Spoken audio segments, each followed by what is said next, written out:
Good evening, everyone. Can you hear me? Just nod and shake your head. I'm so sorry. We're trying to get this to connect to go live on Facebook, and we're having some difficulty connecting. So just bear with us a couple of minutes. I apologize. We'll try to get this started as quickly as possible, okay? Technology.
Now mine won't work.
Well, that worked.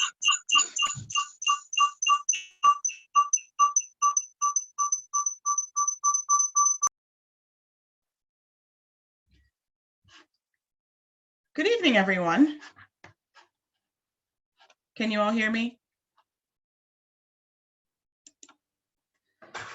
I apologize for the tardiness of the time, and I am trying to figure out the best way to run a meeting with double screens and a child and a dog in the background yelling at each other. And we're going to try and get through this the best way we can. I'm going to apologize in advance if the system crashes. We've got several people on here. I know we're also live streaming on Facebook as well. So we're going to go ahead and try to keep things as normal as possible. So I'm going to go ahead and call this meeting, Madisonville Community Council General Body meeting, to order. Today's April 16th. We're going to start the meeting. If we could just please observe a moment of silence.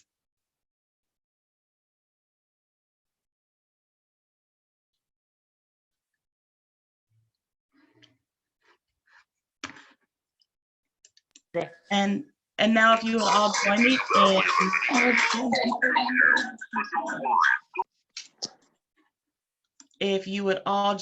in the Pledge of Allegiance from your homes.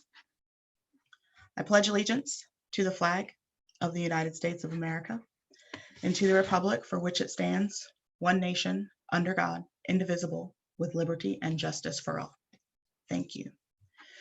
At this time, I'm going to go ahead and turn the virtual meeting over to Amanda Mahaffey. She is our communications chair. She's put together some information. So I'm going to go ahead and turn it over to her just to kind of give us a high level of what to expect today.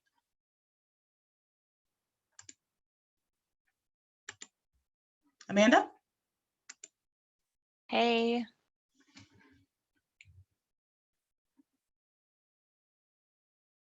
The floor is yours, Amanda.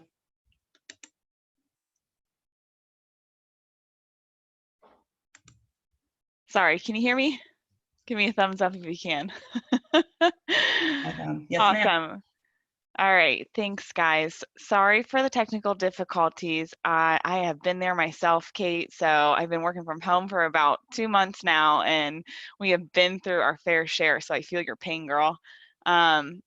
My name is Amanda Mahaffey, and I am the communications chair. Let me actually share my video with you guys, sorry. Oh, hey, there I am. All right, so I am just gonna show you guys real quick. I wanted to kind of go show you our website. We've been putting a lot out there as well as our Facebook page.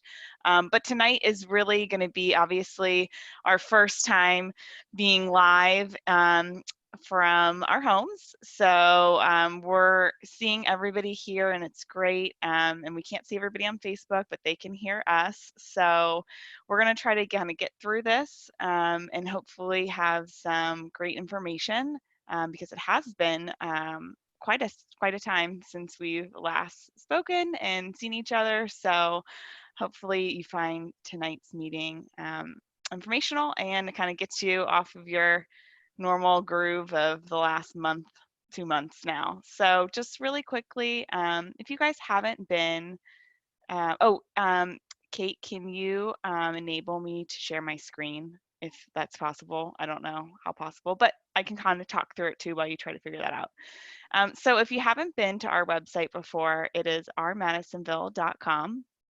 And out there are a lot of great resources. I'm getting the thumbs up, meaning I think I can share my screen now. All right. Okay, so you guys should be able to start seeing my screen. And what we've kind of got up here is our homepage, and I've kind of enabled all of these different resources here for coronavirus things. But once we get past that, that'll come down, and we kind of move down here. We've got some great sections just about how to support Madisonville, connecting you to our Facebook page, up-to-date meeting information. If you don't get our newsletter, which we will be, and we haven't sent one out in 2020 yet, so don't fear you haven't missed anything, but we will be sending one out. So if you don't currently get that, you can subscribe to that here. And then we've just, if you continue up to the top of the page, we've got a lot of different menu options here. I encourage you all to take a look. If you don't know who the board members are or the officers are, there are links out here, and there are some pictures of them and some bios kind of telling you about them and what they're doing for the community council. And you can go through all of these. Really, what I wanted to kind of show you was this 2020 meeting minutes. This area will take you to all of our agendas, our live streams that have been recorded, any meeting documents that are passed out at the meeting. So I'm trying to build this up. It's a work in progress. So you will see, since we're not physically together tonight, we do have handouts that I will post electronically here for y'all to take a look at. But just wanted to get you guys familiar if you haven't already been out here before. This was already built before I stepped into my role. I'm just helping kind of spruce it up, keep it up to date. So if you have ever any thoughts about this or you'd like to get involved, I'm definitely not a web designer, but you know, it's Wix, so I can try to do a little bit. I dabble, I guess you could say. So I will turn it over to Kate, and just so everybody knows, if you do have a question tonight, feel free to use your prompts down. Hopefully, if you're on your computer, they're down kind of at the bottom of your screen. You can raise your hand if you need to kind of get somebody's attention. The host, so Kate, will be able to take people off mute if they need to talk or have a question, but you can also use the chat feature. I'll be monitoring that as well as a few other folks. So if you have questions that you want to ask, feel free to use the chat feature. And then anybody out on Facebook, please do use the commenting. I'll also be monitoring that. So we'll either be able to reply to your comments on Facebook, or we'll just talk about them in the meeting. So everybody just please try to be patient. I know you probably all have since you're here, but just continue to be patient with us as we kind of go through this and figure out the ropes.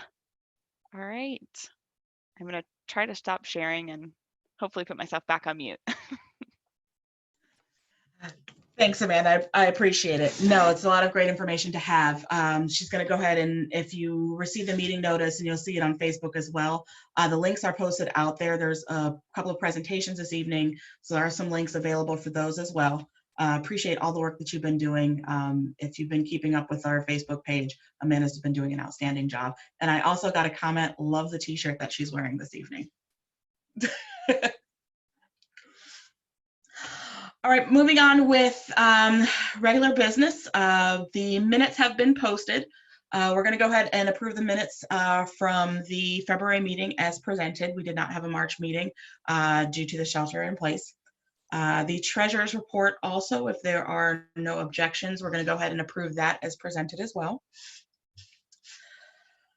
In terms of public administration announcements, unfortunately, the fire department was unable to be here this evening. However, we do have Captain Jones, who's going to go ahead and give us a report on what's been going on safety-wise here in Madisonville. I'm going to go ahead and turn it over to Captain Jones. All right, good evening, everyone. Can everybody hear me? Yes, sir. All right. So I pulled the stats real quick for Madisonville.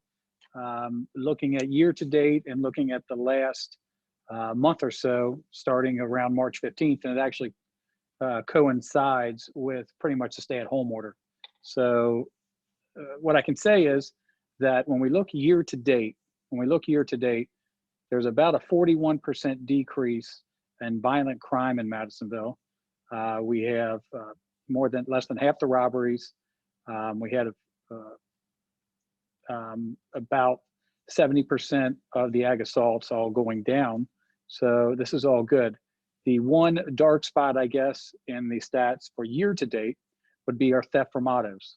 So generally speaking, when we were in 2018, 2019, year to date at this point, we had 6 theft from autos in 2018. We had 12 theft from autos in 2019. And when we looked at 2020, we've had 30. But when you look at all the stats, that is the only stat that is higher. The rest are all lower than normal. So that's really good. That's a really good way to start the year. 41% reduction in violent crime, and the only uptick we see are theft from autos. Now, when we look at the last month itself, March 15th through the 11th, everything is down. All violent crime is down. All theft from autos are down. Everything is down for the last month. And I don't know if that coincides with the stay-at-home order, but what I can tell you is there are definitely less people out. There's less people coming and going. And District 2, to talk a little bit about the COVID issues that are going on, we are not having some of the problems that other districts are having. And what I'm talking about is people loitering, going out, having larger parties, and disregarding the stay-at-home order. Knock on wood, we are not seeing that here. We've had very, very few complaints, very few calls for service.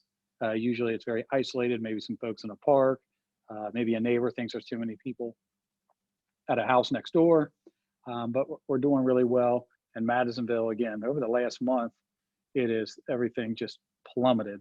So I don't know if you can see this. I can't share my screen, but if you look at the red line right there, you see where we were above in January. We get to March, and then we just drop completely under the that median, that trend line there. So there is no doubt that officers are a little less proactive right now. We have a differential response.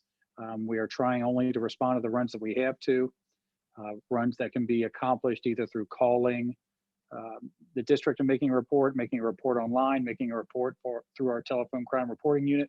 We're trying to incentivize folks to do that, just to limit the interactions we're having with citizens as a whole. I think there's 8 or 9 Cincinnati police officers that have been tested positive for COVID-19. We've had a lot more that have been tested and were not positive. District 3, our West Side district, I believe they had 3 or 4. District 2 has had 1. We had 1 officer here test positive for COVID-19. And as soon as that positive test, they had a disinfectant crew here in District 2. We removed everything from the building, and they spent the next 4 or 5 hours disinfecting the whole building, and we brought everybody back in. How we're living here in District 2, basically, to be in the building as a police officer, you have to be on essential business where no one is allowed, no more than 2 officers in any room at a time. We're not allowing officers to come in after roll call, maybe to get a bag and leave. And the expectation is that officers spend almost all their time in the field. No officers are riding double. Everybody's riding single cars.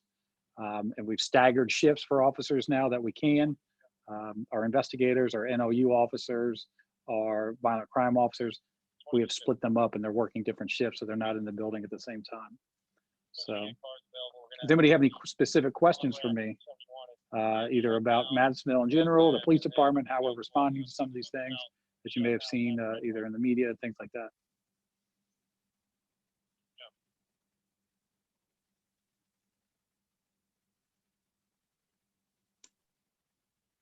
I don't see any questions here on the webinar. Amanda, were there any questions online?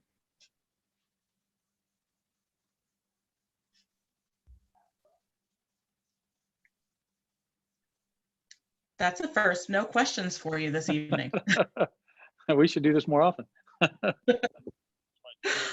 Well, Captain, we appreciate your time as always. Thank you for the information. It's good to see things are the unfortunate circumstance, at least crime is taking a downturn. So thank you. Yes, definitely has been, as I said, it's basically fallen off over this last month. It's almost not existent again. I hope it stays that way for as long as we can maintain it.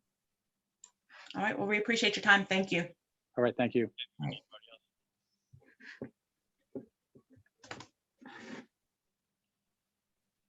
I think we're good for now. Just have him correspond with the units when they get on scene and Fred back to 71 and see if they're good. Back to me. Thank you again. Thank you, Captain Jones. I do have a couple of updates from John P. Parker Elementary. The John P. Parker is still a food location, so our students, any CPS students, are able to get food and supplies Monday, Wednesday, Friday from 11 to noon. Academic packets are available on Mondays. Our local church, Redeemer Church, is continuing to support our neighborhood. So you have the opportunity to pick up personal care products and food as well on Monday, Wednesday, and Friday. For all of our parents and caregivers that are out there, all of the instructional material is available out on the Schoology website. We'll post those links after the meeting as well if you're unfamiliar. Cincinnati Public has also developed a parent resource handbook, which is also available on the CPS site to kind of help navigate this at-home learning that a lot of our parents are going through right now.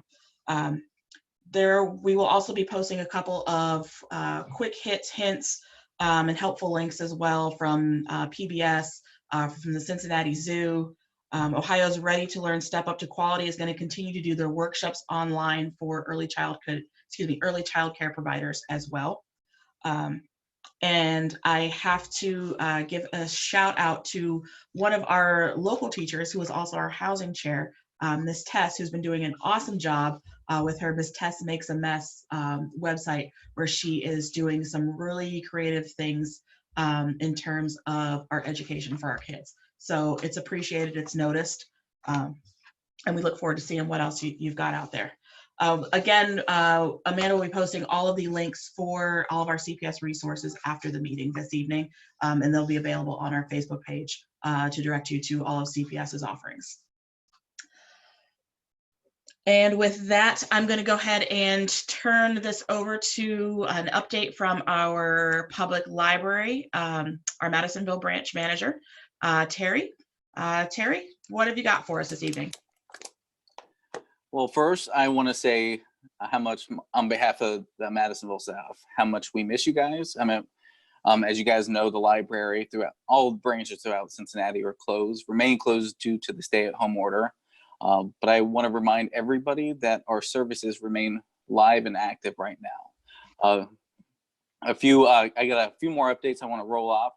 There's a lot. It's been a while since I've seen you guys, so I want to make sure I touch everything. The customers right now don't have to worry about returning any materials at this time. Our book drops are locked, so we want to make sure, we don't want to encourage people to come outside. So keep those at home. Just know we're keeping up on due dates. Nobody will be accruing any late fees at this time, which is great for me because I get them so often. I don't know about you, Kate, but I'm pretty bad at it. Anyway, so we'll be renewing those. So you don't need to worry about that. If you don't have a library card right now, it's a good time to get one. You can sign online to the website or give our virtual information center a call and sign up. It's pretty easy. Our virtual information center line is pretty much a primary contact for assistance, and you can reach them at 369-6900, and they're open 7 days a week. And customers can reach out if they have questions about their account, small business support, navigating our downloadable collection, or just need general assistance. I was answering calls yesterday. I got a bunch of calls about people just looking up phone numbers and people just wondering when we're going to be open. People are starting to miss us, which is great. So, but Vic is there if you need them. Let's see. Also, one thing to note, if you're having issues with filling out certain paperwork like JFS, unemployment, you can schedule My Librarian appointment by calling Vic or Virtual Information Center, and they can set aside some time to give you that personal assistance that somebody might need in terms of filling out those documents. So please don't hesitate to reach out. If you you can also email or chat from the website as well. The library's blog has the latest resources, so if you want to touch base with that on the website, or you can access it through Facebook, you'll kind of get updates on the new services that the library is providing. So again, we're closed, but we got a lot of staff, you know, working remotely from home and making sure that the library is still here to serve you guys. So the blog is the best place for that. And on that, I want to touch on a few virtual events that we have going on that hopefully you guys can utilize at home. The first one, the Madisonville Book Club. It's our local book club. We're going to meet virtually at our usual time on the last Monday of the month at 6 p.m. via Zoom. So if you're interested, you can send me an email, which is in the attachments that Kate will send out. And I will send you that personal link to attend. Also, we have live bedtime story times via Facebook at 7 o'clock Monday, Wednesdays, and Fridays.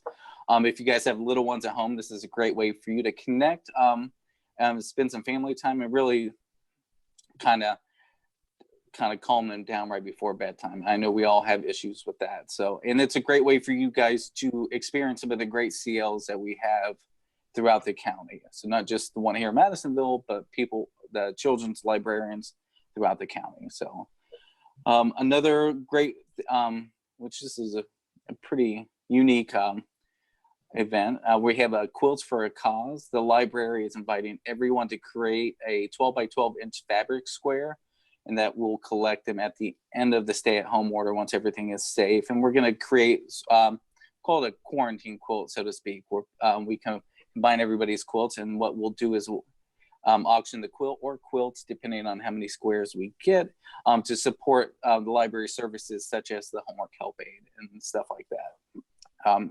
And homework help aid is something that we benefit from here at Madisonville. We have Bad Art Night, which is a virtual event kicked off on April 22nd, again on Facebook at 7 p.m. And it will be some local artists through Art Academy of Cincinnati will be there to really help spark your imaginations and the ideas for people to create some bad art at home and really share it online. So, and then we have virtual daily trivia challenge, which started back up this week, and we have a lot more going on. So I really urge you guys all to connect with the library either on the website or on Facebook, and start using us. We're at home. We're all at home right now, so now is a good time to really become engaged with your library. In the handouts, you'll have the kind of adapted library branch calendar, which just features some of those events with some more details, as well as sort of our e-branch handout, which kind of emphasizes a lot of the resources that parents could be utilizing with their students at home, because a lot of us, including myself, are homeschooling for the last, month and a half or so. So hopefully you guys will find those useful, and I look forward to seeing you guys all soon. Thank you, Kate. Awesome. Thanks, Terry.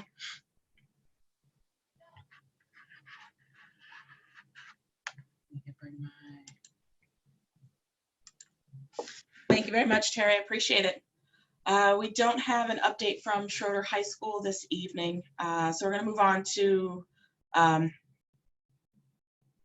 my president's report. There's a couple of things that are going on right now in the community that I wanted to kind of make sure that everyone is aware of.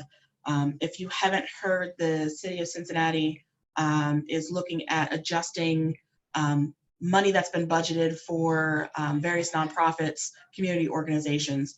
They're looking at either freezing funds that were coming into the community or reducing funds going to nonprofits. What that means for Madisonville specifically, potentially the community council would lose its NSP funding for the year. Potentially, you're looking at neighborhood business district funds being frozen. MEEC is looking at a reduction in their support money for their support services. What that means for our community is that we're going to have to look at different ways to reallocate our existing funds. We're going to have to look at different ways to raise additional monies. A lot of those funds, specifically with NSP, was focused on events that were geared toward groups of 10 or more. So our beautification, our membership drive, Tuesdays in the Park, the newsletter, which we were, with having new communications chair, was going to be more robust, bringing that back. So things that our funds were going to be going toward for the NSP, we're going to have to figure out ways to raise additional funds. So we'll be looking to our residents here in Madisonville for suggestions, ideas as to how we can support the community, our nonprofits, like I said, MEEC, Artsville, the Business Chamber, Community Council, so that we can get those services and get those programs and offerings back into the community. Because of COVID-19, we're also looking at the impact that it has on existing development.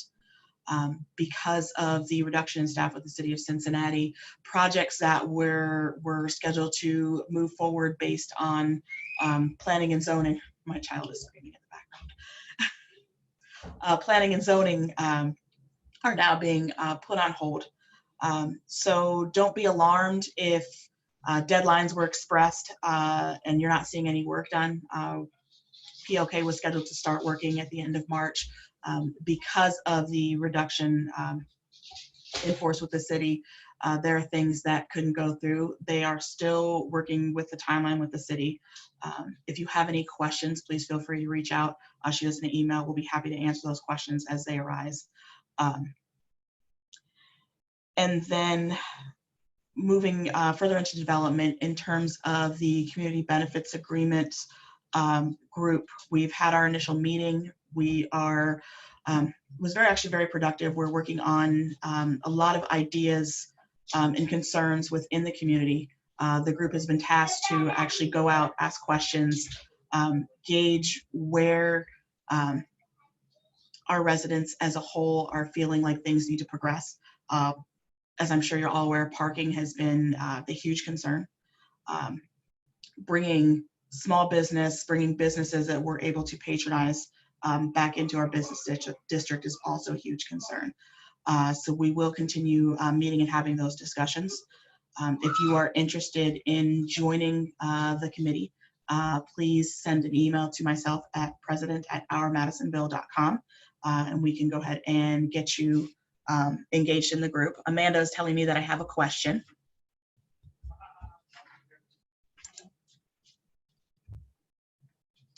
Amanda, there's a question. Yes. So the question is, how was the group to work on the CBA chosen? The group to work on the CBA was chosen. We actually put a survey out to all of Madisonville. It was posted on the website. It was posted on the Facebook page. It was announced at Community Council.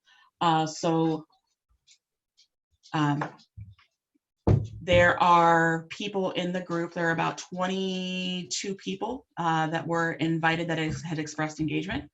It is a group that is very representative of Madisonville. Socioeconomic background differences. There are people that have lived in Madisonville for 60 years, and there are people that literally just moved here 6 months ago. There are people from all walks of life, all different backgrounds. And it was just from the initial first conversation, I will be very candid, it was one of the most productive and thoughtful conversations that I've been a party to in terms of community engagement. There were a lot of things and a lot of similarities that were brought up from just the initial conversations that literally mirrored initial charrettes from Madison and Wetzel when it was first just in the planning phases. There were a lot of conversations that echoed the same themes in terms of what people felt was missing in the community, and it was that sense of community and what those places were.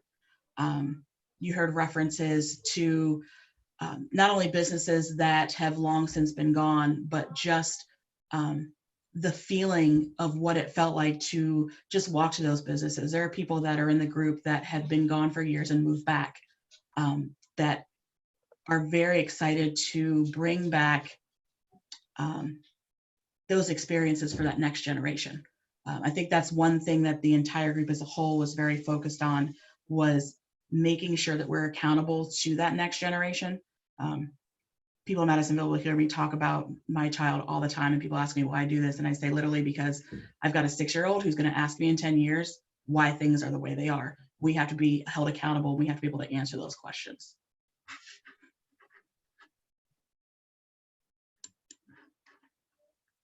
Are there any other questions out there, Amanda? Nope. Okay.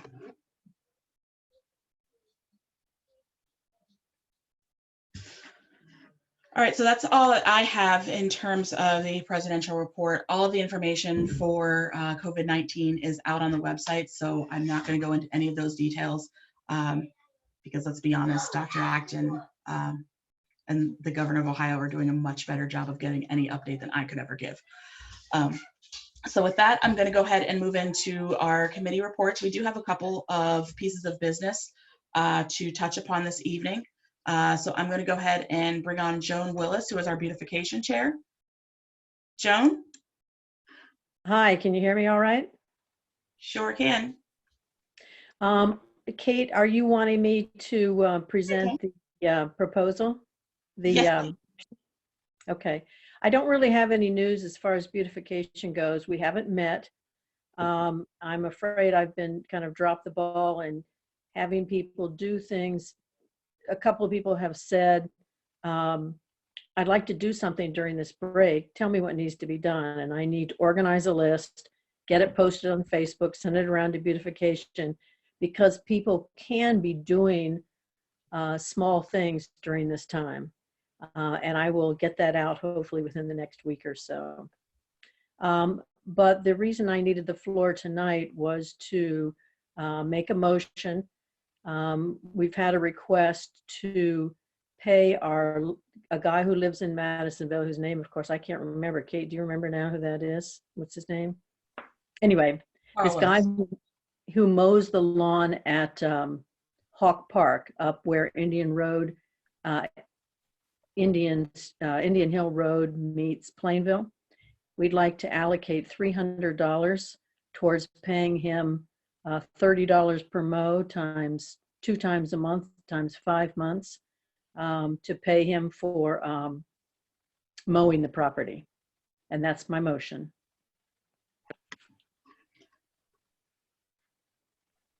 Because we're meeting online, all of our motions today are via poll for our dues paying members. So there is a poll currently of all those in favor of approving the cost of $300 to be paid to Carl Wells for lawn maintenance at the Hawk Pocket Park.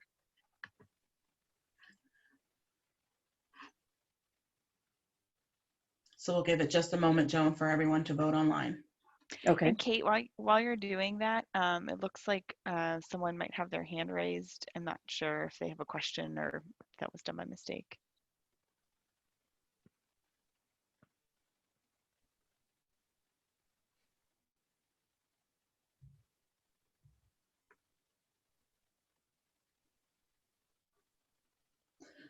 I do see the question. Susan actually asked, can you clarify why the angle parking in the original plan for Madison and Wetzel won't work? Susan, can you clarify which street? I'm not even going to assume which part of Madison and Wetzel. Are we talking Madison between Prentice and Madison Road? Are we talking Madison, are we talking the Wetzel project on Prentice where the fire station is? Can you give me a little more clarification?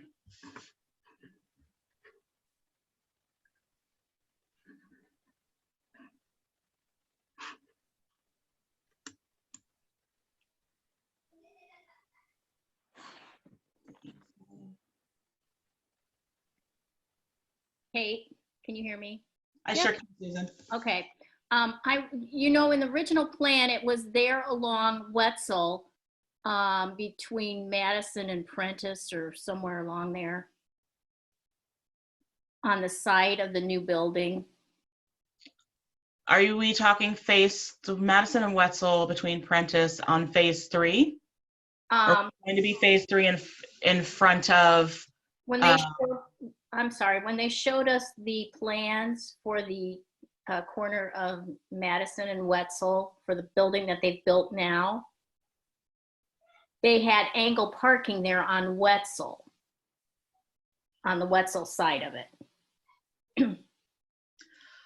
I do remember this. That was very early in the design, and I will clarify, but I believe Transportation and Engineering actually came back and told them to do the standard spaces, but I can actually clarify with Transportation and Engineering as to why that changed and get an answer back. Normally, I would say within 24 hours because we've got reduced staff with the city. It might be into next week, but I will get clarification for that for you, Susan. Because I thought we were we were talking about parking last month. Mm-hmm. And I thought, that seemed like a nice way to park people. And I mean, you could put meters there, the whole thing, but then they said it wasn't going to work, I guess. And I know that direction, like I said, I know that direction came from transportation and engineering. I honestly do not remember the specific reason why, and I don't want to misquote that. So I will get that and we'll post that on our social media for everyone to see once we get an answer back and I get the official clarification for you. Okay. All And right. we have a couple of hands that are raised that maybe they have similar questions or thoughts on that. I think Dave was first and then Sarah. I am going to answer, or Shannon actually had a question in regards to the lawn mowing for Carl Wells. Do we solicit any other estimates for mowing service? Joan, can you answer that? I can. We don't. Carl owns the property, one of the properties that's adjacent to Hawk Park. And because of that, we knew he was right there in the area. And so we originally asked him if he would be interested in mowing it when he mows his own property. And he agreed. We didn't go any further than that to try and get quotes, no.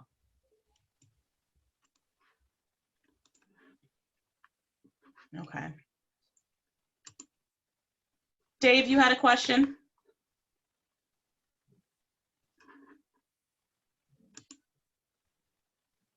Yes. Dave? Yes, go ahead. I just think that $30 per week is a kind of high. I'm paying a 13-year-old to mow my lawn, and I got a pretty big yard for 25. And I just think a week, and I think 30 hours and 300 hours a month is kind of a high price to pay for this property. I understand the gentleman's there, but I think that's kind of a high price in terms of lawn mowing. I can look into that. It's not 30 a week. It's cutting it 2 times per month. So it would be $60 over each of 5 months. It's possible we could get it down by, $5 or $10 per mow. I think at the time we thought not necessarily getting it for the least cost, but instead providing some income to a person who's living right there in Madisonville, and that's why we left it at that. But I can try and negotiate down a bit with him. It just came across as a high amount of money. How much do you think per mow the price should be? Again, I would have to look at it again, but right now I'm paying $25 per mow. Okay, I will see if I can negotiate something a little bit lower from him. Well, I'm just, like I said, I'm paying a 13-year-old to cut my grass right now. Right. Okay, thank you for the Thank idea. you. I think Kate just lost connection. So I think Sarah still has her hand up. I'm just going to allow her to talk, and hopefully by the time that all happens, Kate can come back too. Hi, Amanda. Hi, everybody. I was just going to answer Susan's question. The original plan called for angled parking on the east side of Wetzel, south of Madison. So for anybody who was wondering where that's supposed to be, it's just on that side. Thank you. You're welcome. All right. One second, I'm gonna try. I'm trying to play double duty. Okay, let's see here. Looks like Dave, did you have another question? Yes, to Sarah's point, I believe in the original presentation of the Madison Wetzel project, there was a parking garage in the original plan, but that was taken out by the developer. Am I correct on that?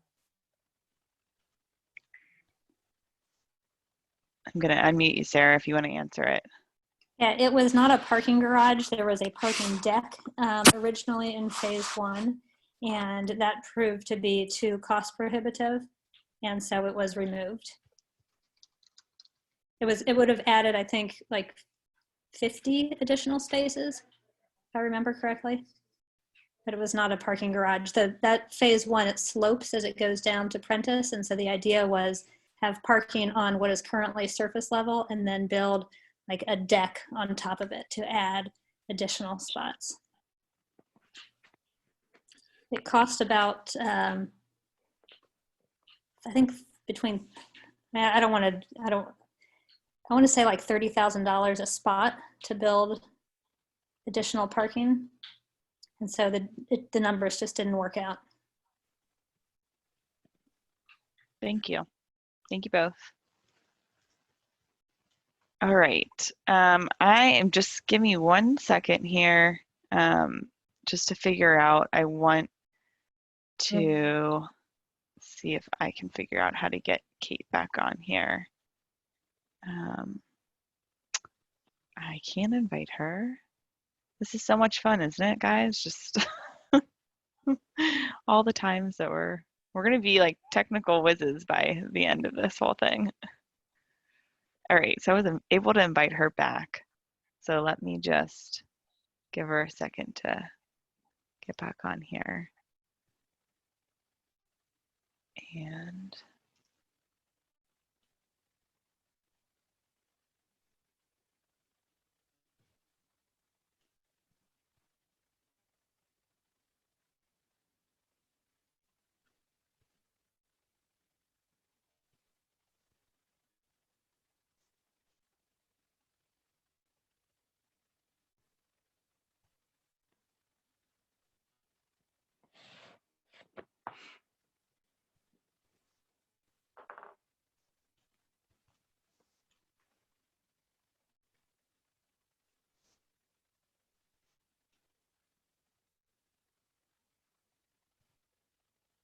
so I am gonna see if we can move on because I think we were still on committee reports. And I believe, Wendy, are you here? Did you have, for the crime and safety, did you want to? Yes. Okay. Hi, everybody. First of all, if there is anybody on the line that is a first responder, we want to thank you so very much. In the face of the current corona pandemic, you continue to answer the call of duty despite the danger to yourself and your families. And so we want to thank you.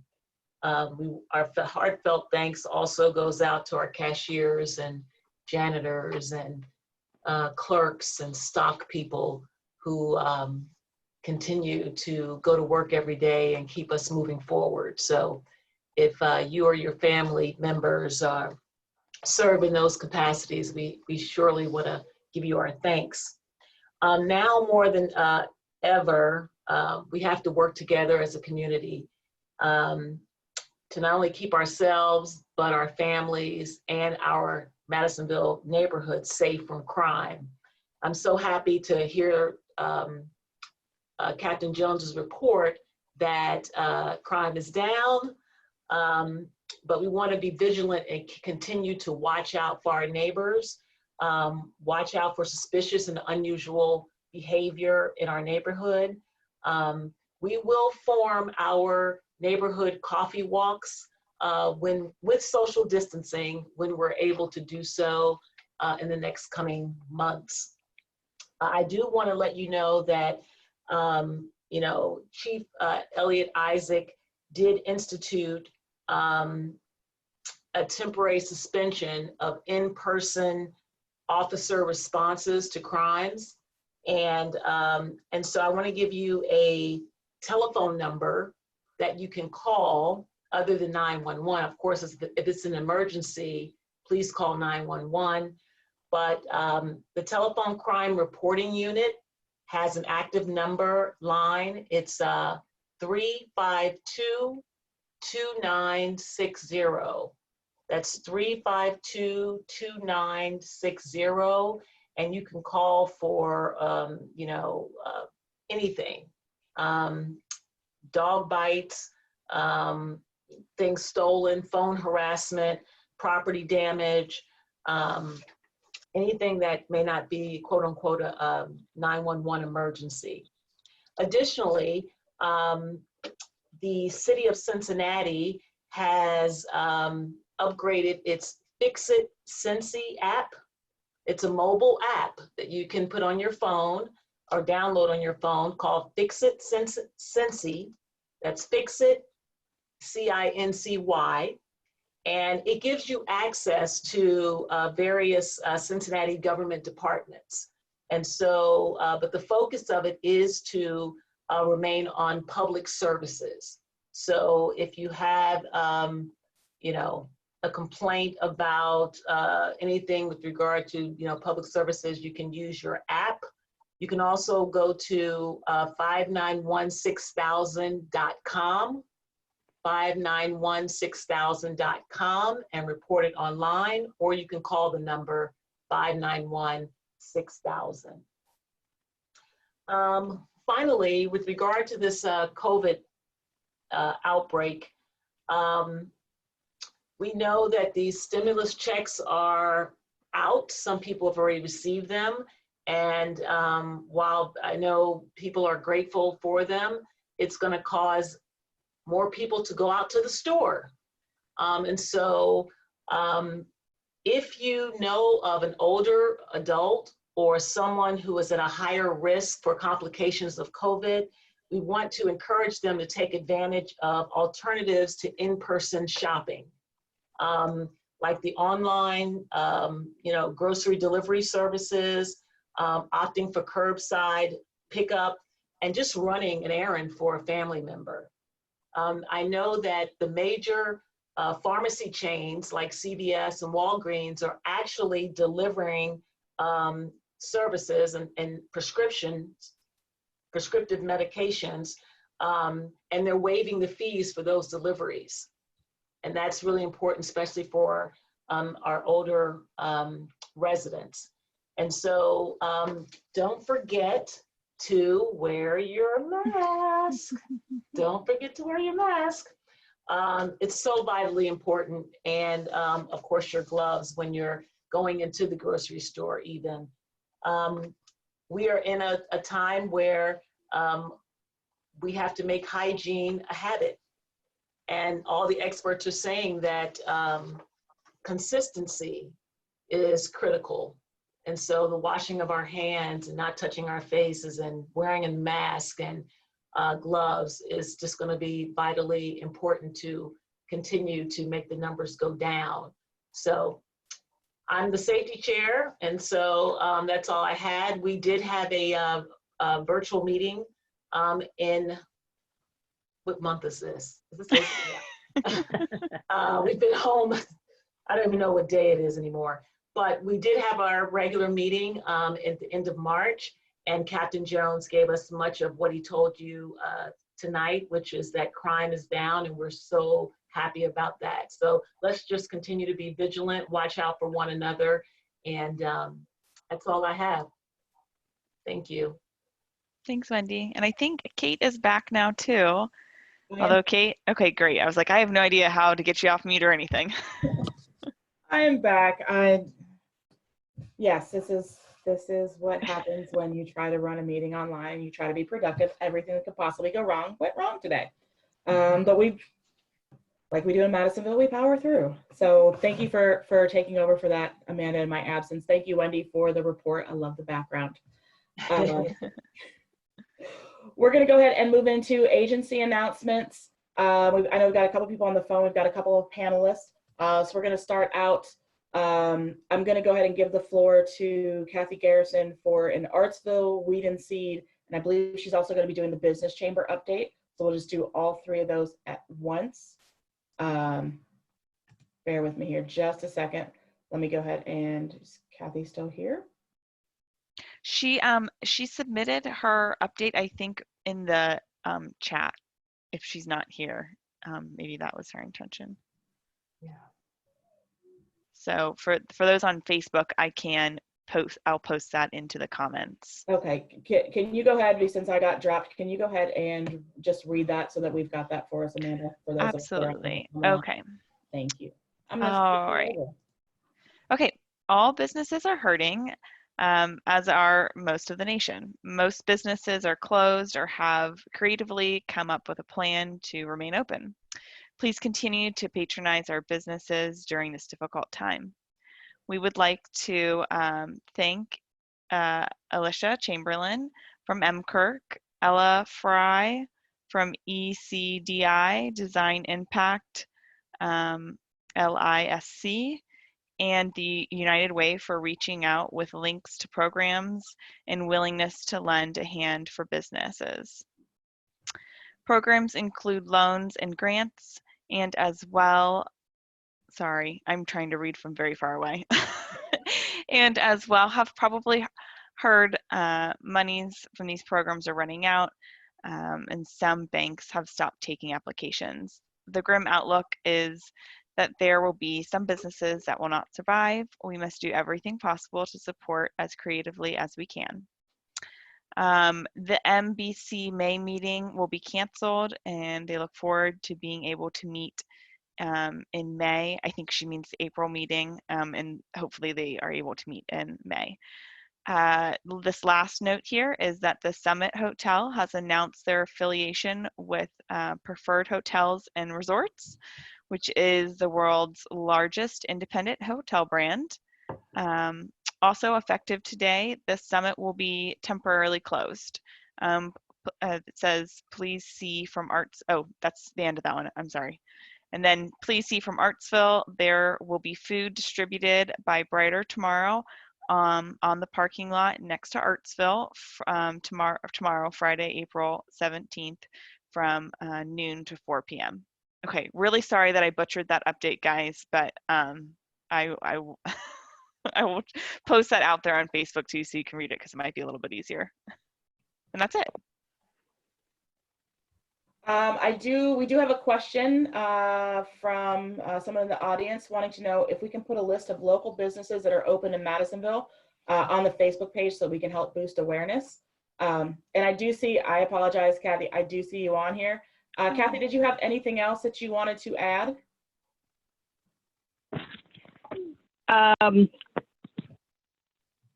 No, I don't think so, Kate. I just wanted to make sure.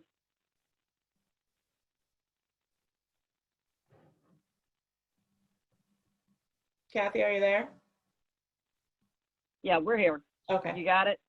Yeah. No, I just want to make sure that we got all that information out there for for the business chamber. There's a lot going on there, and Artsville, like everybody else, is kind of shut down. We are trying to work to see if we can't bring together some camps much later this summer. We're working a couple of those with Kappa and some other folks. So we'll kind of update folks as we move forward there.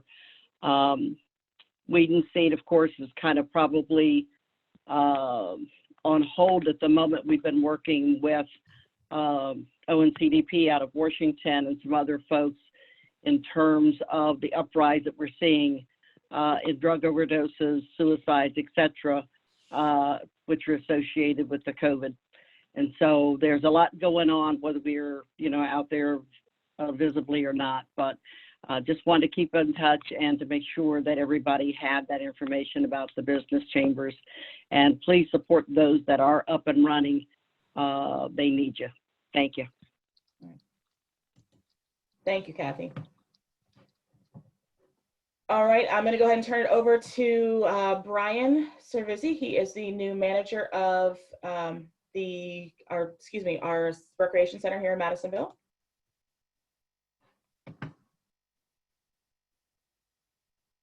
Hey everybody, like you said, my name is Brian Cervisi, and I've been at the center now for about a month and a half. So we've got a lot of things that we're cleaning, we're organizing, we've decluttered everything, we've sanitized everything. The center's looking better than it's ever looked since the day it opened. So we want to welcome everybody back when all this stuff ends to a clean environment. That being said, we are also passing out Rec-to-Go bags and shelf-stable snack meals for the kids every day from 2 to 4:30. They can come by, it's free. one of the staff, myself, is there to make sure that we take care of everybody. I just want to let everyone know that playgrounds, hoops, tennis courts, and all that are closed right now because I want to keep everybody safe. So please be mindful of that. And if you see anybody, don't hesitate. Call at the center, and we can go back up there and put caution tape up, or let the police know that it's an issue. The other and last thing I have is we are going to become a childcare site for first responders probably in about a week or two. The building's ready to go. We're getting staff trained right now, and hopefully we'll be up and running for that in about a week or so. That's great. And that's it. Awesome. Thank you, Brian. Thank you for all the work that you do. It's appreciated. Thank you. All right, I'm going to turn it over to Alicia Chamberlain with the Kirk, the Urban Redevelopment Corporation. Alicia? Hi, everybody. I'm going to try to keep this short and sweet. We have been very busy at MCirc, and we are trying to keep our ear to the ground on what's going on. And I'm not referring just to what's going on with our funding or with state funding or city funding. All of those things are very important, but we're also trying to keep our ear to the ground with you all as community members. We've put out a few videos. We are asking that send us some emails. Let us know if you want to talk. We can set up a virtual meeting. We'll set up a phone meeting. You just want to send us a note on how you're feeling. We are welcoming this, and we would appreciate it. We need to know what the needs are as they emerge. Our board has just started their strategic planning process. This couldn't have come at a better time because basically they're going to be able to be responsive to our changed environment as we're reintroduced to it. So any feedback or input you have, and there's nothing silly that you can share.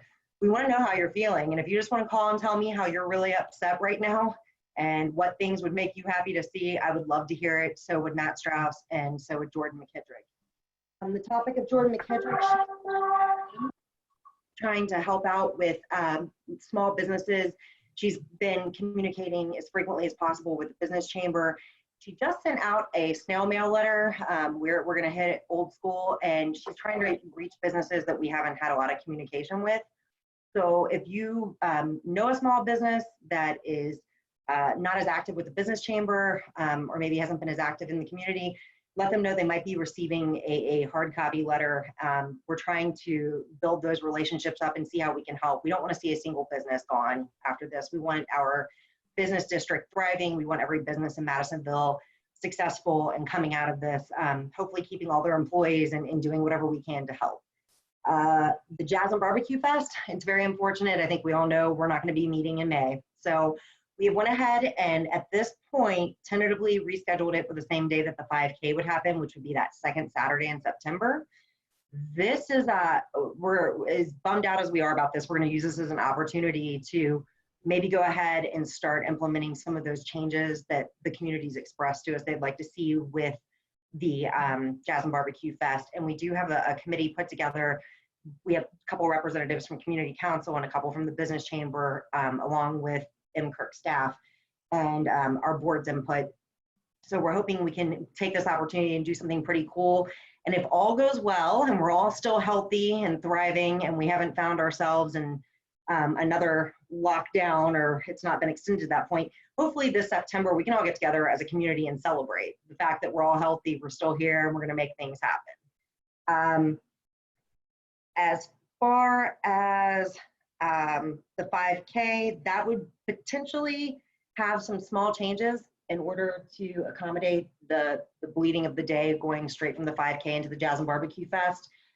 Jordan McKittrick is working on that right now with the event planner, and she's also going to be contacting board member Sarah Sheets and her husband John. They did a great job putting the 5K together, and it's been a big success for years. So we're hoping that their input can be valuable this time around. I know it will be. So with that, we are hoping we get to see you in person soon. But until that time, please send us an email. Let's set up a meeting. You can look at me in my sweats in the morning. I change into the ones from the morning to the night. I try to wear my Madisonville shirts as often as possible. Looking at Amanda, I had the same one on yesterday. So yeah, we'd love to hear from you. And I hope everybody's staying safe and healthy and hopefully we can be of assistance. So see you soon. Thanks, Alicia. I'm going to go ahead and turn it over to TJ with Meek. TJ, you're up. All right, good evening, everyone. Can everybody hear me? Yes, sir. All right. Once again, hope everyone's doing well, and thank you for all your continued work during this pandemic that we're having. Meek has definitely had to do a lot of changes since the stay at home. So our executive director, Jen Baker, has provided this message to our neighbors and everyone in the Madisonville community. So I'm going to read that to you guys. Hello, neighbors. Running a food pantry during a time of global pandemic is not something one can prepare for. There is so much misinformation and advice out there, and the truth is we are figuring out as we go. It is hard to know what to do. My youngest daughter has been watching a lot of the movie Frozen 2. While she's been home from school, it has been in the background of my work and my world. There is a saying in it that has really stuck with me. When one can see no future, all one can do is the next right thing. The next right thing in these times of uncertainty, this is some advice I can follow. For me, this means making sure we are accessible even when our building is closed. We have set up a line that rings to my cell phone, Jen Baker's cell phone, 513-401-5041. Once again, we have set up a line that rings to Jen Baker's cell phone, 513-401-5041. Our social worker and emergency assistance staff members are reachable by phone and email, and they continue to do their work remotely. It also means making sure our food insecure neighbors have access to food. And if we are providing that food, we are doing so in the safest way possible. The health of our staff and our community is the highest priority. We must use an abundance of caution. Practically, this means making some changes in how we will distribute food. On Tuesday, April 21st, we will distribute food in our parking lot from 10 a.m. to 2 p.m. We plan to continue on an every other week basis through this crisis. Going to the schedule allows us to monitor the health of our employees before we serve and to get more food into our neighbors' homes so they can limit their risk as well. All neighbors are welcome to come if they have a need each time we distribute. This allows much more food access than our traditional pantry offers. Neighbors can also pick up boxes for those who cannot make it to the distribution. We believe this is the right thing. Did this plan change? Yes. Please check this website for updates, and our website is Meek, M-E-A-C, Cincinnati, 2 words, .org. That's Meek, M-E-A-C, Cincinnati.org. We look to our city and country leaders for guidance, and they could have other food plans in the works. If so, we will communicate this information. We also know one of our staff could become ill, and we would have to take the necessary precautions to mitigate the spread. More stringent lockdown orders could be given, but we want to share our plans with you. Lastly, we want to express our gratitude to those who have offered to volunteer or donate items. At this time, for safety reasons, we cannot accept the offers, but no, we are so thankful for the support. We will need restocking our pantry in the future, and we need partners in doing so. Be well and keep looking for the next right thing. Once again, that's a message from our executive director, Jen Baker. So yes, during this pandemic, a lot of us, I'm sure you as well, have had to make a lot of sacrifices and changes. So with us at Meek, for the past, since the stay-at-home order has been enacted, Mondays, well, for every 2 weeks, on Mondays, staff will be at Meek. We've received an abundance of food from the Free Store Food Bank. The past 2 months, or past, I guess, 4 Mondays, last Monday, I went on a pickup and we picked up we received 5,000 pounds of food. And that Tuesday, we were able to distribute that to the entire community. I think we gave away 350 emergency boxes, and it had canned good, perishables, produce. We gave away meat, protein, lots of juice as well, and kid foods as well. So just once again, just to reiterate, for if anyone's having any donations, please, we are not accepting any donations at this time. This coming Tuesday, April 21st, from 10 a.m. to 2 p.m., we will be having a food distribution. And once again, you have no neighbors need to bring any documentation. There's nothing but we're waiving all the having to wait 30 days. As long as you're there, you will get an emergency box.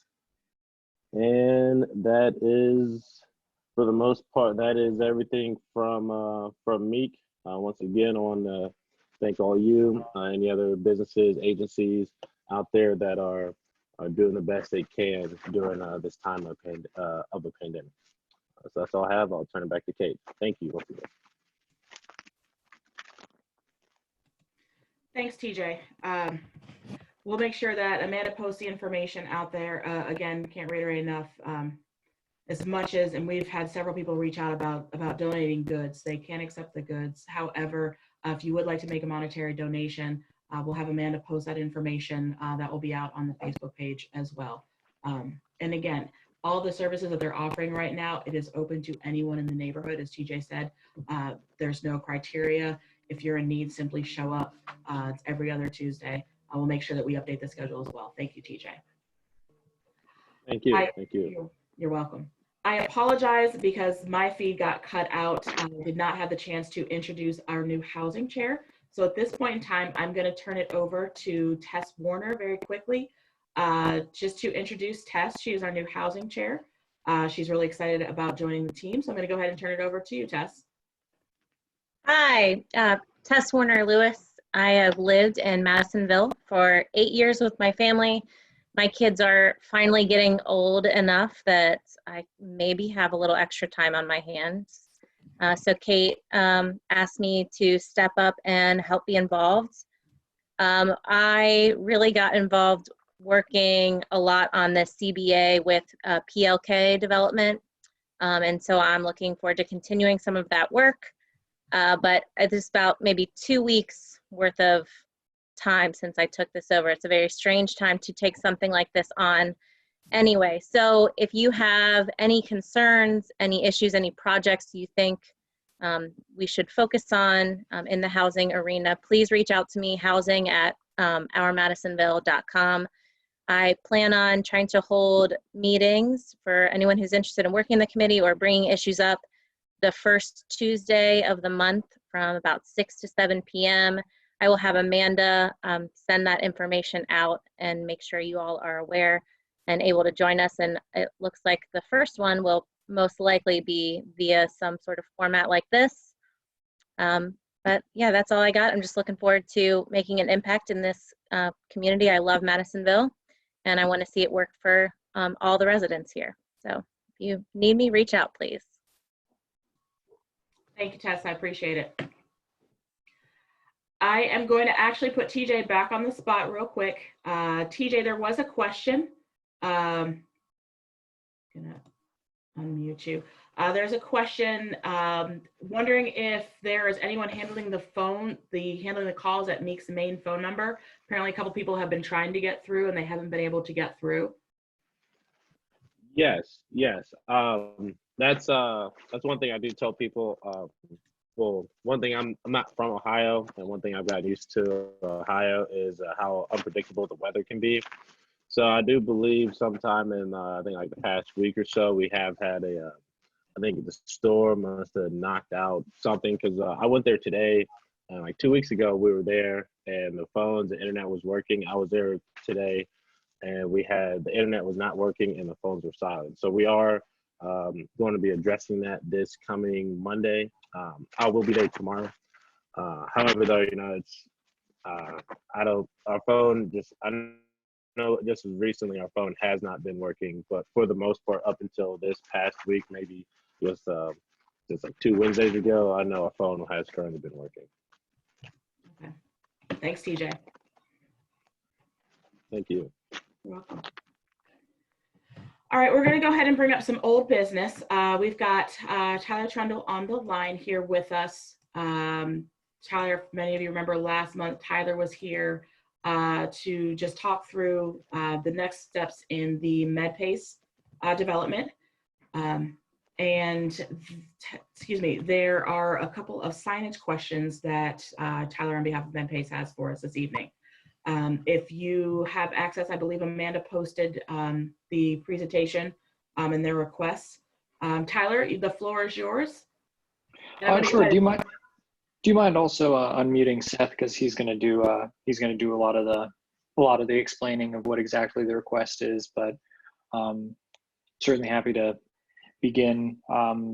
Basically, we're going ahead as much as we can. Skanska has been able to initially, some of the subcontractors pulled back, but we've actually seen a good amount of response, and they've come back and have put a lot more teams on it. So we're slightly delayed, but not nearly as much as we think we would have been. So we think we get, all things considered, fairly lucky for the tower to continue heading towards completion. The food hall is realistically going to be pushed back probably a month or two, just because it's fairly uncertain to begin new construction right now, and also because there's so much dropping off of work around the city. We think that we can probably get a better deal to keep people employed and building if we were to put that off just a little bit, but still coming. So not more than a month, because we obviously want to break ground and get it done as soon as possible. But in terms of the signage and the request, Seth, do you want to? Yeah, sure.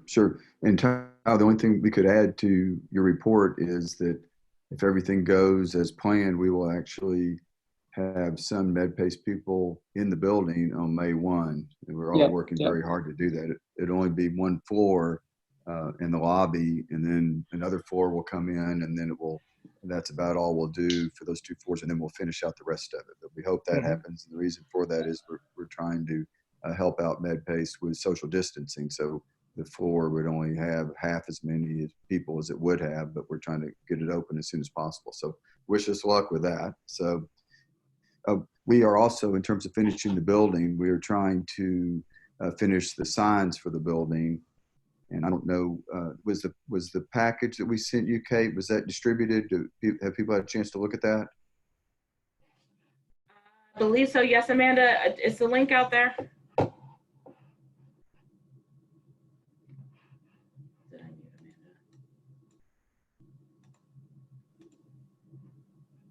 And I can also try to shorten this up, but there is quite a bit of information on there. But our ask basically is that we would like support from Madisonville.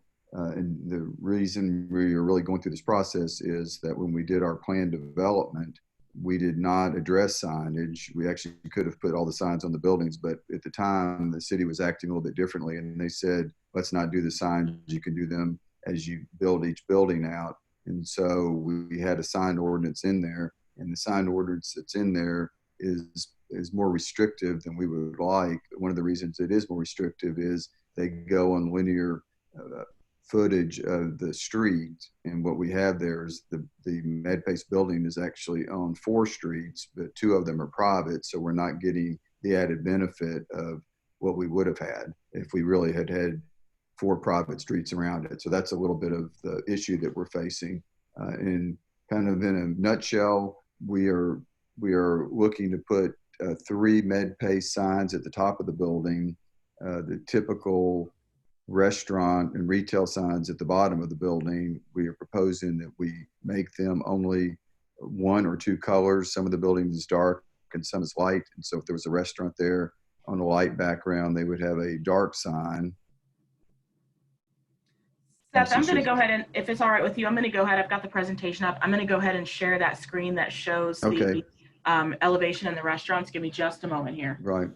And maybe, how about if we do this? Why don't you, if you just go to each elevation and we'll talk about it. So you could start at the one that says east elevation. It's probably page 5 or so. And then I can talk you through those, and then I can answer any questions. Okay, and what you're seeing, there were some other sheets before this, but what we provided to you was exactly what we provided to the city. And the process with the city is that we put this package together and we presented it to the city. They advertised to all the neighbors, and the neighbors asked questions or come to a meeting. And we did have that meeting, and nobody showed up with any questions. And so we basically had that with the city, and we answered any additional questions they had. And then after that, it will go to Planning Commission. And we were trying to get to the Madisonville Community Council last month, but as everyone knows, since it didn't happen, we were not able to do that. So that's the purpose of us being here tonight. And so, as I said a minute ago, we would actually have a lot more area that we could work with, but as it is, they look at it as 2 streets instead of 4 streets. But to take you through this, up at the top of each one of these sheets, and we'll go through all the elevations, it shows what's allowed and then what we've requested. So allowed is 352 square feet. We're requesting 481. You'll see that as we go along. Not all of them are over what that is. You'll see that some of them are under, but we're requesting, this is the east elevation. This is coming from Madisonville. This is actually the front of the building, and we're requesting a med pace at the top of that building. One other thing I will tell you, I don't know if Madisonville knows this or not, but this is a little sideline that I'm providing. If you can see the glass about halfway to the left of the building, on the building that goes vertical, right there, up and down. We have actually hired an international artist, a light artist, and that will actually from floor or from ground all the way up to the 6th floor, which is where the glass changes. That's actually going to be a art display. So I think that's going to be very exciting. This guy works all over the world, and he actually lives in Bowling Green and in Manhattan. And we got connected with him, and that will go in. So that's going to be a great asset, I think, for Madisonville. But back to the building, we're looking at a MedPay sign at the top of it. And then if you go down to the bottom of the page, those are the facades of the restaurants. And that's just showing that we're trying to also put a signage just for a restaurant there. And we're very concerned that that is plain, simple signage. If somebody has a logo of, there you go, where it says restaurant, that would be the signage that was there. And if somebody had a logo that was red, white, and blue on this building, that restaurant would be all white letters or all cream letters. And at another location where it's on the white part of the building, it would actually be a dark lettering. So we don't see that as ground level as being a very, that it'll stand out a lot. It's really just made to represent that there is a restaurant there with very tasteful lettering. So that is the east. And we can go to the next page if you want to, and then we can circle back if we want to any of them.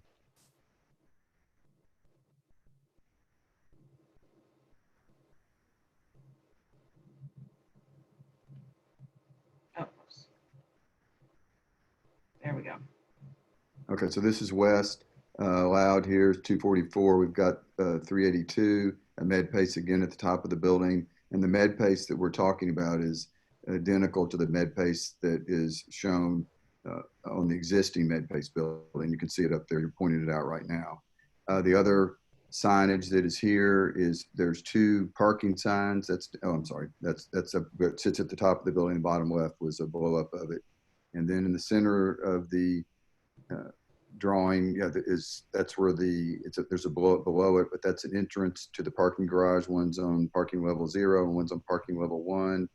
And if you move that up a little bit, the parking that we're proposing to put there is almost identical to what 3CDC uses downtown. So that's if you've seen it on all the garages downtown, that's what we propose there. And then also on this facade, there's 1 restaurant sign.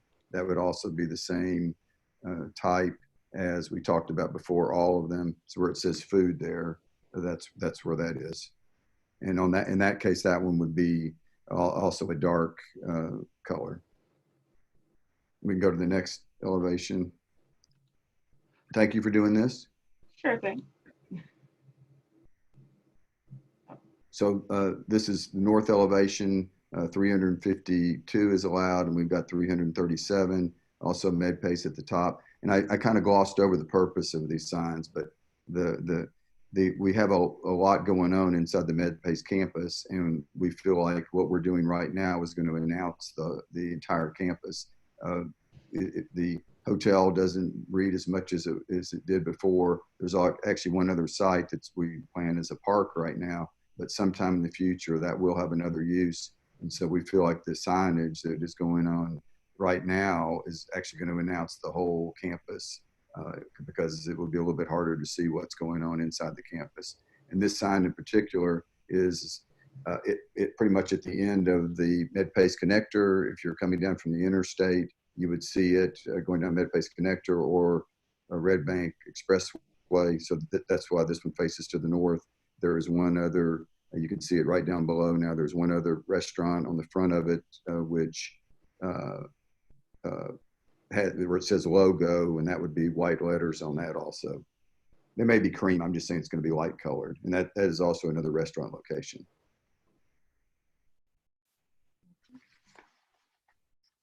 Then we also, the next one,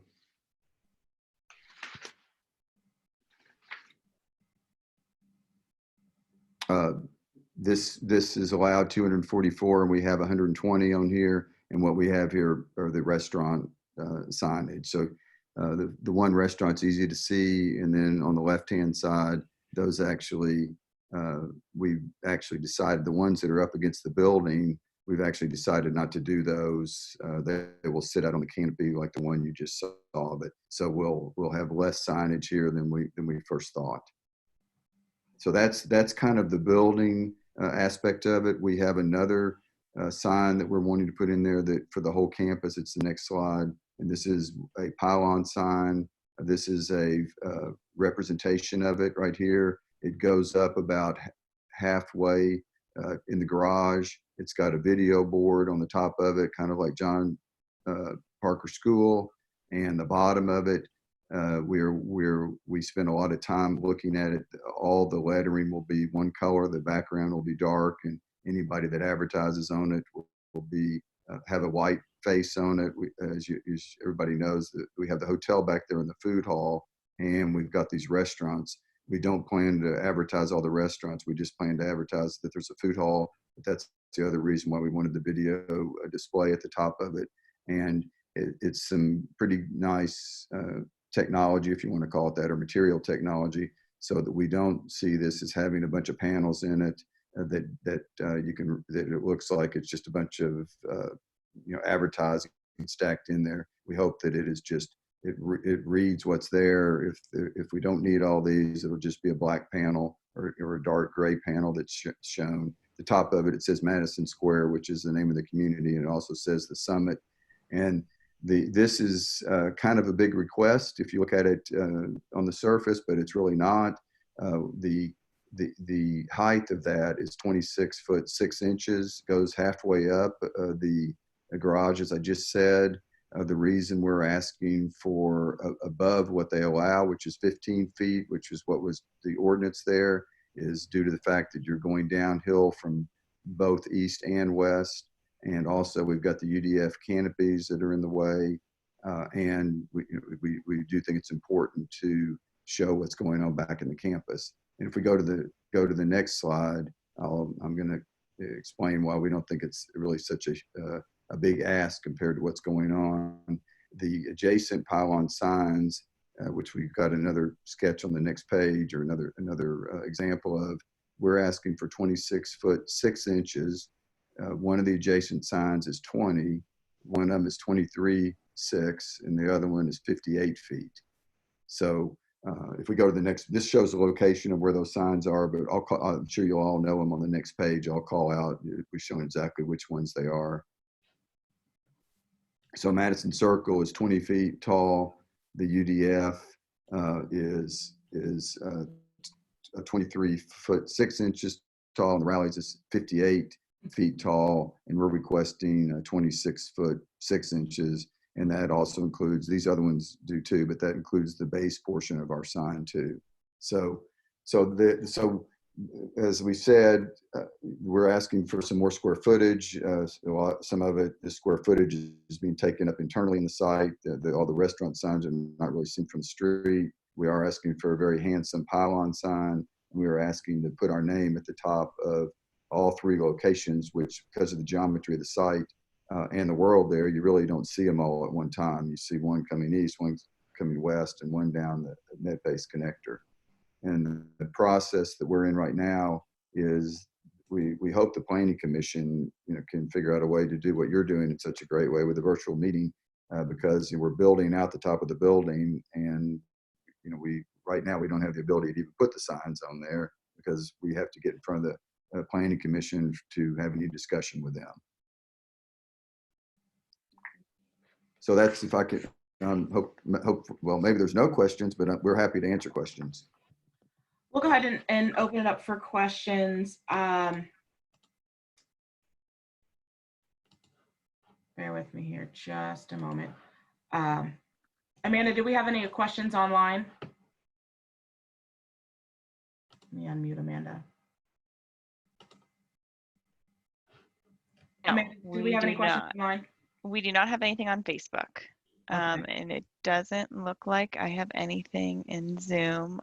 I apologize for the links not working for some of you. I was working on getting those combined and on our website where I know everyone has access to view them. So I apologize for that, but it should be in the Zoom chat now. And then I also have it out on Facebook as well. Okay. MedPace is asking for support for this. I've broken this up into 2 different polls. So because we are online, we don't have to get a second motion, So we're just going to go ahead and open up the floor again if there are any questions. I will put the poll out there. The first is for the wall signage. MedPace is requesting 3 at the top of the office building to announce MedPace to Madison Street and the interstate access coming in from the connector. This would also include small signage for each restaurant on level 1.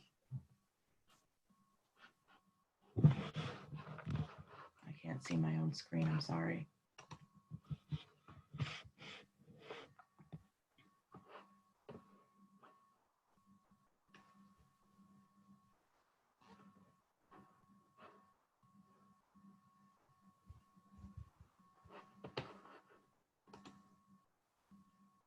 Still no questions online, Amanda?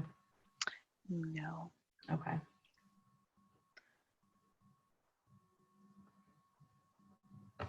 And while people are voting on this, in regards to the previous motion for the mowing request, it did pass 17-4, 1 opposed, no abstentions.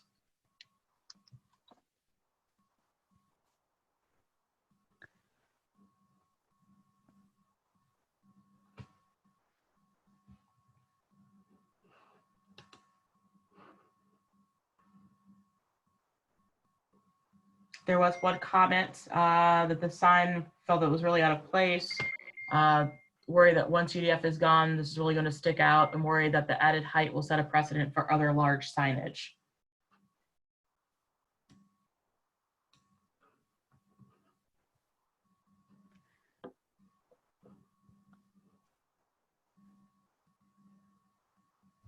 Would you like it? You want us to comment on that, or is that just If you'd like to, that's sure. Yes.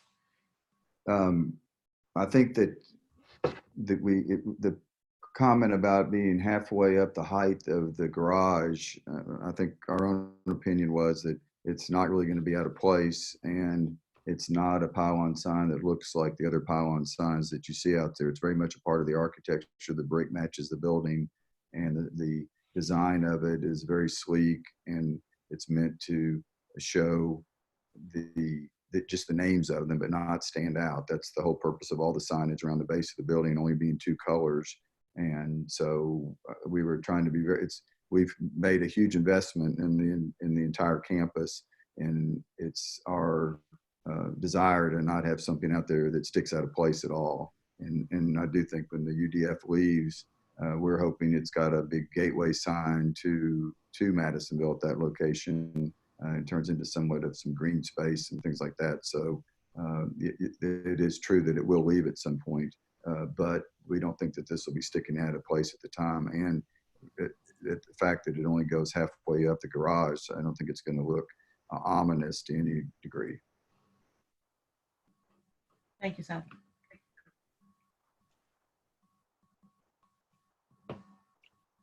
I'm only voting open for 10 more seconds.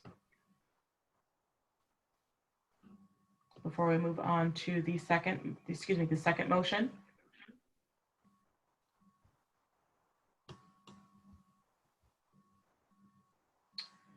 The first motion passed 15-4, no opposed, no abstentions.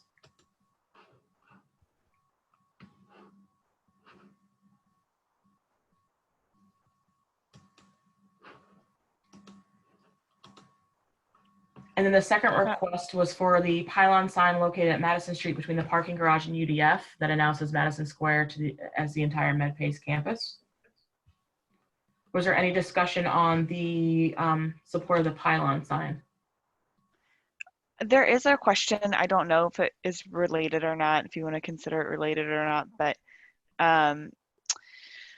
they were just asking if there was a time frame for when UDF was set to leave.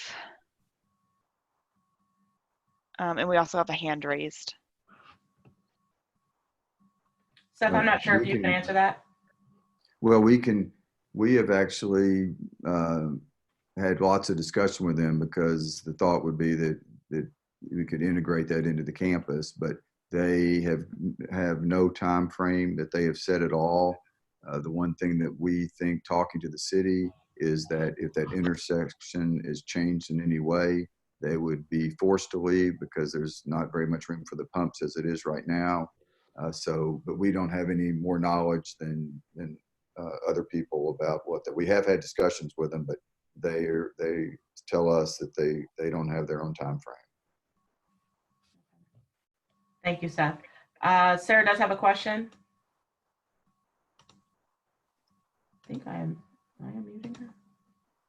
I don't think so. Oh, there we go. There we go. Go ahead, Sarah. Hi, Seth. Hey, Sarah. Hi, Kate. Could you please bring up the picture of the pylon sign again? Sure. Give me just a second. Seth, that comment was mine. I do trust that you guys do such quality work, so that makes me feel better. But the size of it, is a big change. So I'd just like to see it again.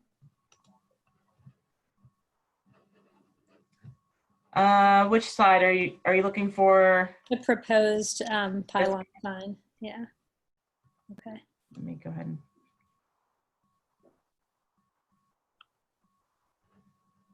There's two different views right now. There's with UDF in the background. Okay. And then a closer up picture for you. Okay. And Seth, what's the text on there? What's the text? Yeah, is it directional signage? No, it's not. Maybe it can blow up. That is just, you'll see at the top of it, those are just made up restaurants. It'll say the Summit Hotel, and the other, those are just made up, graphics. And it's a panel that's used that hopefully disappears. When they slide together, there's not many of these pylon signs you'd see. There would be two per each line. And so if one happened to close down or something like that, they have a blank on it. Here, if we happen to, one restaurant or two restaurants turned into one and we had extra space, a black panel would go in and you wouldn't even know that there had been room. It would just look like it was, sitting a little bit higher because there was not another advertisement, if you want to call it, a graphic symbol of the restaurant in there. So it says the Summit Hotel, it says Madison Square at the top, and then it has the restaurants. Okay, thank you. And we're working, maybe a lot of people we're working with High Tech Sign and Holthouse, who has done all the rest of it out there, and they actually got aggravated with us after about 3 months of continuing to tell them that all the solutions were not what we were looking for. But we hope it doesn't look like your typical sign, that looks almost like a monument sign. It's just a very simple, sleek, sitting on the same color brick as the rest of the building sits. And one other thing I'll say about it, which is hard to see, which again, you've seen the colors on the building, which was an homage to the Rainbow Garage. Okay, so I assume everybody's seen that. And the side of this sign, you can't see it in the photograph, but the side of the sign, up the sides, has very small colorful colors that match the garage. So when you look at the side of this, it's going to have the little rainbow look. And when you drive by, you'll see the little rainbow look to it on the sides of edges of it. Thank you, Seth. Amanda, were there any other questions online or in the chat? No, not relevant to what we're going to vote on. Okay.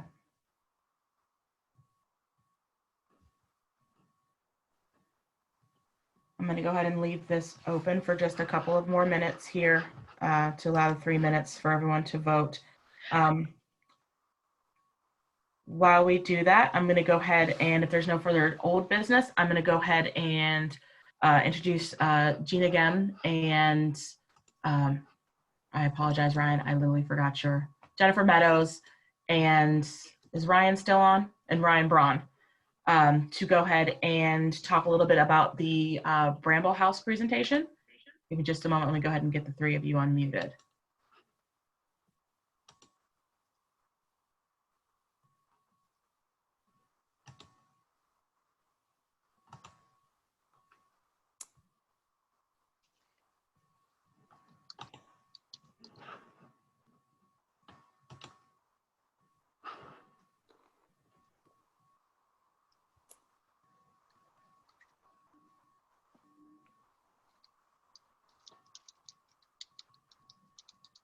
All right, Kate, can you hear me? Sure can. Okay, great. Well, thank you very much, Kate, for inviting us to come tonight. We really wish we were there in person. I hope that everyone's had an opportunity to review the video presentation we created that describes the project. It is an in-depth explanation. It should answer most questions that people might have. For those that may not have seen the video, I'm going to give you just a brief overview. As everyone here probably knows, finding safe, affordable housing is difficult for many people in Hamilton County, particularly though for those with developmental disabilities who may also require accessibility and in-home support. The Housing Network of Hamilton County, Inclusive Housing Resources, and Hamilton County Developmental Disability Services are all partnering on a project to provide a housing option for people with disabilities who have had difficulty finding housing in the traditional housing market. We are currently under contract to purchase an 18-unit building on Bramble Avenue in Madisonville. We will be making minor changes to the building, including reducing the number of units to 16, adding landscaping, and increasing accessibility. This housing option will allow for a greater level of support than can typically offered in other environments. Without a new option for people like this, the alternatives are community housing that sets them up to fail, situations where others may take advantage of them, or worse yet, homelessness. This building will be staffed 24 hours a day, 7 days a week, and when possible, we would seek to use remote support technology to give tenants the support they need while also ensuring their independence. By creating this new housing option for people with developmental disabilities in our community, we will help fill a critical need for people who otherwise might not have a safe housing option. We'll be happy to answer any questions, but I would encourage you, if you have not already, go out and watch the video presentation we recorded. There's information at the end of the video about how to contact us with any questions should one come up after our meeting tonight.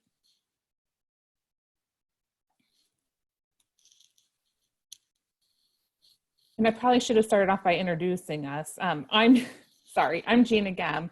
I'm with Inclusive Housing Resources and Housing Network of Hamilton County. Inclusive Housing Resources is the management arm of Housing Network. And with me is Jennifer Meadows, who is the SSA Director for Hamilton County Developmental Disability Services, and Ryan Braun, who is the Community Relations Director, I think. Is that right? Yep. For Hamilton County Developmental Disability Services.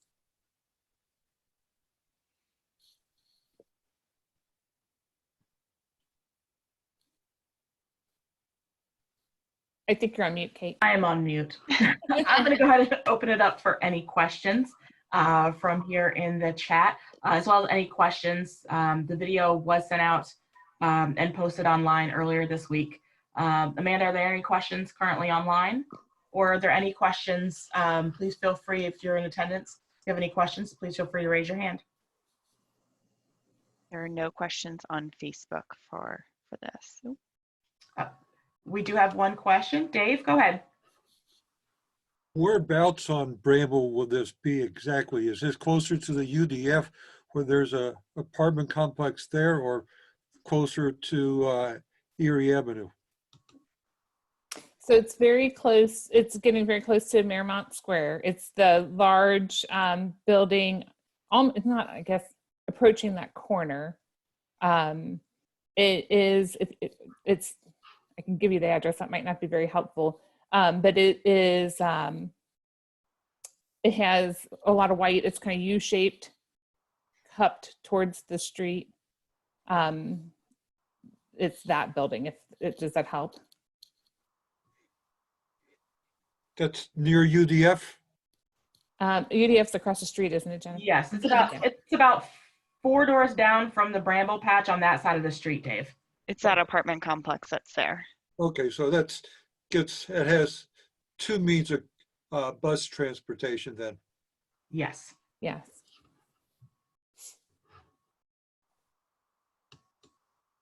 Were there any other questions?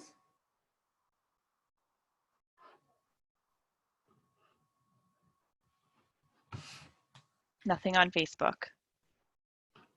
All right. I do know prior to us doing a letter of support, I do want to go ahead and share the results from the previous motion real quick, Gina, so we can clear out and ask our next question.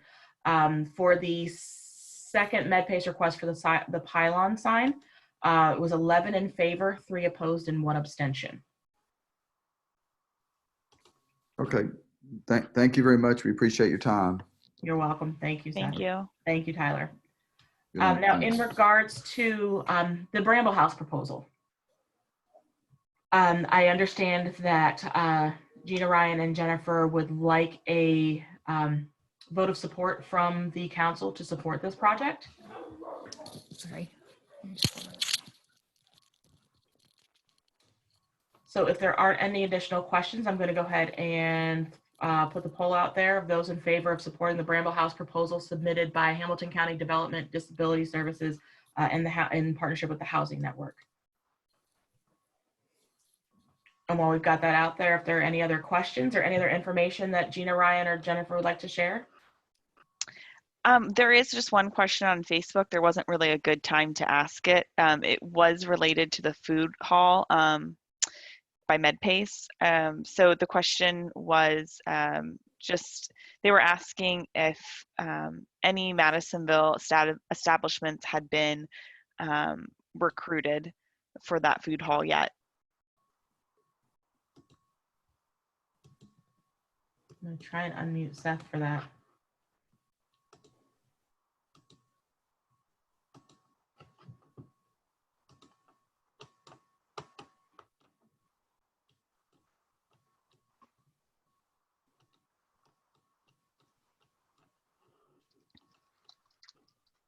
Seth has got it where he's got it blocked.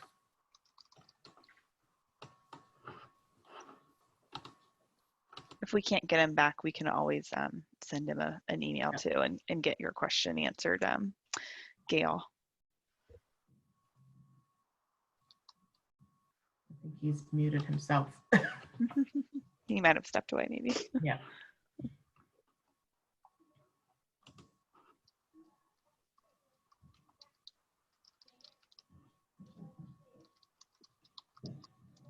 We're going to leave this poll open for just a little bit longer. And while we do that, that's all of the business that we had online. We're going to leave. We cannot unmute ourselves because Kate has us. Oh, okay. Yes, that's intentional. Sorry, I didn't say that at the beginning of the meeting. Charlie, did you have a question? I've unmuted you. No. But there were, at other times there were, but I got tired of seeing the note that says, you can't be unmuted because you're muted by the host. So. I'm sorry. Hand raise. Now I'm muting Charlie. I'm going to go ahead and open it up for general body comments or announcements. If you have anything that you would like to share, raise your hand and we'll get you called on so you can speak.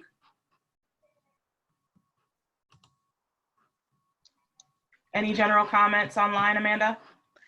No, there are not.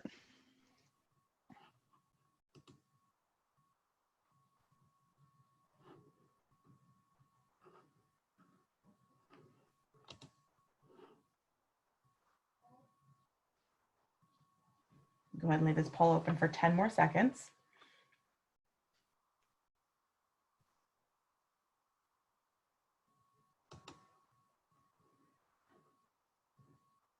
Support for the Bramble House passed, 13 in favor, 1 opposed, 0 abstentions. So we will get that letter to you tomorrow.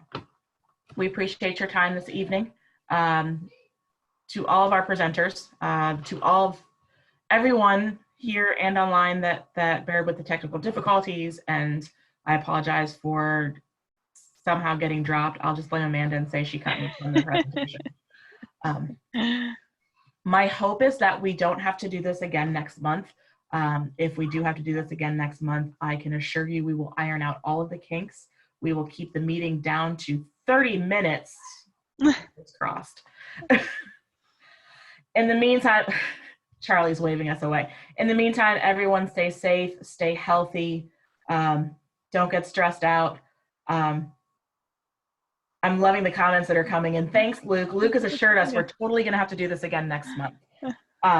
If it means keeping everybody safe and healthy for a couple more weeks and making sure this virus goes away, that's what we need to do, then I wholeheartedly support it. That being said, I'd really like to leave my house and I'd really like to go eat someplace nice and fancy. My challenge to everyone before we leave is to this Friday or Saturday night, put on your Oscar finest, dress up, get your hair and your makeup done in the house, and sit down and have a wonderful dinner with family or virtually with friends. We will see you all when we see you again.